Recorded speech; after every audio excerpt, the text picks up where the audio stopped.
A poesía é música, non? É música que surde do alma. Para mí sería unha partitura, a partitura sería o silencio, que é unha folla en branco que hai que cubrir cos acordes dos verbos, como di Alberti, co adxetivo preciso. É iso para mí. Que chega un momento que se fai preguntas sobre a vida, sobre a morte, sobre dúbidas existenciales.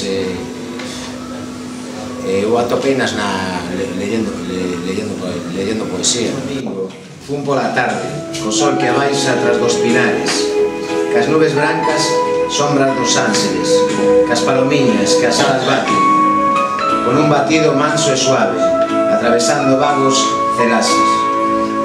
Mundos extraños que rayos parten, ricos tesouros de ouro e diamante. Pasín os montes e valles, pasín llanuras e soledades, pasín os regos, pasín os mares, cos pés enxoitos e sin cansar. Colleu unha noite brillante, cunha luniña feita de xaspes, e fun con ela, camiño adiante, cas estreliñas para guiarme, que aquel camiño solo ela sabe.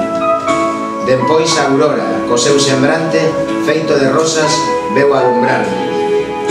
E vin entonces, ante a ramase de olmos e pinos, a covesarse, branca casiña, con palomare, donde as pombiñas entran e saen. Nelas escoitan doces cantares, nela garulan mozos galantes, carrapaciñas de outros lugares. Todo é contento, todo é folgare, mentras a pedra bate que bate, mole que mole, dalle que dalle, con lindo gusto, faille compases.